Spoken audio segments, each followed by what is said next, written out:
Hello, Santa Barbara. Welcome to this edition of Presidio Vision. I'm here in the dugout at Pershing Park with Mr. National Champion himself, Foresters manager, Mr. Baseball in Santa Barbara, I like to call him. And sitting right between us here is the Larry Davis Memorial Championship Trophy. This is the second for the Foresters. They went to the NBC National Baseball Congress World Series in Wichita and won it all. Coach, congratulations on that. Thank you. I appreciate it. Talk a little bit about this one. You know, the first one I know was an incredible ride, and this season, you know, you started off kind of rough, but what are the emotions right now? Well, I'm still really pleased because it was a good sense of accomplishment. The first one was we got the monkey off our back. You know, we had battled, we had lost to Taiwan Olympic team one time. Then we had it in our grasp. We were undefeated. We lost 2 to Prairie Gravel. That was really disheartening, you know, and it was really a tough defeat to take. But then the very next year, we came back and got it. So the first one was kind of a culmination of all the years of hard work. We finally got a championship. The monkey's off our back. We can win the big one. How exciting. This year was very rewarding because, number one, it puts a stamp back on the Foresters and the National Baseball Congress. It was our 4th trip to the final in 6 years, and we won it. And we won it undefeated. And it was also the first time since they went to Wood Bats that they've had a repeat champion. So I like doing things the first time, you know. All right, Bill, so this season didn't start off like a championship season. You were 13-12 at one point, and I was talking to you outside this very dugout after your July 4th game, a game you lost where your offense was really struggling. This was after your trip to Cuba. You had some illnesses to deal with. Talk about what it was to turn the season around for you. Well, I just think it was a matter of guys getting healthy, guys getting used to each other. And our guys were playing harder than any other team in the tournament. And the coaches also worked harder than any other team in the tournament, any other coaching staff, because except for Tommy Myers from Kenai, who's up at UCSB, my former assistant from last year, we'd go out and we'd be scouting games at 1:30 in the morning. We're the only ones there with Tommy Myers. We're the only coaches out there watching us. Okay, so 15 years with the Foresters, and you know, I have to say you've done a fantastic job, and the whole town feels that way. But talk to me about, you know, what you have is a collection of players who have college careers that they're in the middle of. And then they come, it's almost like a summer camp with you guys, and what a better place to come than Santa Barbara. They always seem to really enjoy themselves. What do you want these players to get out of their summers with the Foresters? Well, first of all, we want them to have a good baseball experience where they're positive, but also that they are doing something on their own. They are participating so much in this game. Is the college level is instructed. Everybody, they have to, everything that they do is they're told to do it. Well, our philosophy is we got good athletes, we got good guys. Let's do something on your own. Like I said earlier, why don't you do something to help us win today? Let them have some ownership in their decisions. Two is we'd love for them to enjoy the experience of Santa Barbara, because I've lived here for 40 plus years. My wife was raised here, and this is the greatest town. You're over 40? Yeah, I am a little bit. And so that's another experience. But they live at host families and everything else. And then they get good coaching. They get coaching from guys that really don't have an agenda. Coach Gary Woods, he's played in the big leagues for 10 years. Great hitting coach. He's out here for the love of the game. I'm out here for the love of the game. Burns is. We don't make big salaries. I make absolutely nothing. I've never taken a salary.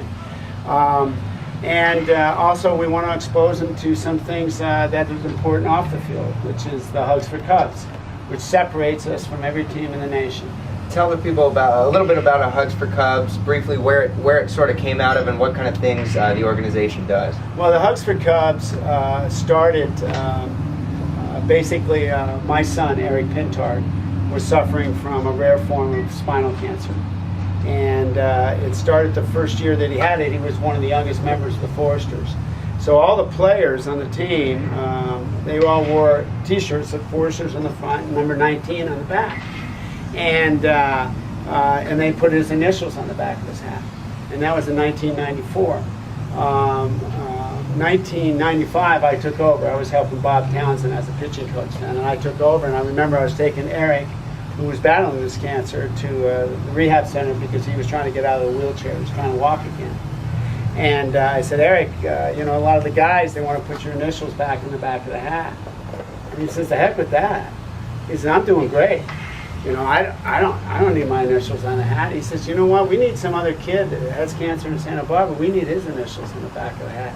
In fact, we need to raise awareness all over about childhood cancer, because I go to these groups and I go to these support programs, and it's all about older people. It's nothing about younger people. So I went back, and a bear was our mascot of the Foresters, and so I kind of fooled around a little bit, and I saw, oh, what's a little bear? It's a cub. So we came up with Hugs for Cubs. Wedding. What we do is basically, it's not a lot, but it's something. We go visit kids in the hospital. We take them Forester hats and Forester gears. We take them little, what do they call them? Those little bears that they got. Beanie Babies. Beanie Babies, thank you. That's right. We take these little Beanie Babies to them and try to give them a bright day. And the Angels help us out. The Angels give us 60 tickets. We take the Forester bus, go down to Angel Stadium. They all sit there. Sosha meets them. They get to go on the field, watch BP. We do a surf day, which is hilarious, with our Texas players and our Oklahoma players, and they go out and they try to surf with these kids, and the kids try to surf. We've done fishing day.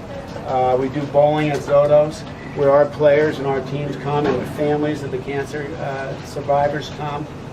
We go bowling, and every year we put a different kid's initials on the back of our hats. And this year it was Kevin Kristen, a young man who I met at Cottage Hospital last year, who was a baseball player from Santa Ynez Valley. Because Eric's legacy, I see Eric's legacy still go on. It's very rewarding for our players, because these guys are big players that are big, strong guys that are playing baseball every day, and they're going into the hospital, and they're seeing kids that are struggling a little bit, and it puts another perspective on the game. So the program's at UCLA now. This year it's going to UC Irvine and USC. They're going to be involved at the UCLA Medical Center, at the Irvine Medical Center. Augie Garrido is a friend of mine at the University of Texas, so we're trying to get that going at the University of Texas. And our dream is, in about 3 years, have those 4 schools have a Hugs for Cubs tournament out here on the West Coast. Why don't you tell us a little bit about how the community can get involved in Hugs for Cubs and help out? And while you're explaining that, we'll put the contact information for anyone who's interested on the bottom of their screen. Right down there. Right down there. Right there. Right down there. Well, first of all, we always need volunteers. We need financial support to help us do this. We've had some people that have stepped up over the years and have helped us, but the more that we can get, the more we can do. The more money that we can raise, the more outings we can do.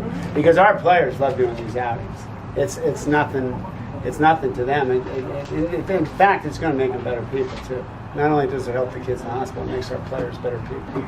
And they can help that way. And if anybody has any ideas, or anybody knows someone that is battling cancer and like to talk to us, any parents going through it. I was a parent. I went through it. I understand the battle. I'm here for you. And our Forester team is here for you.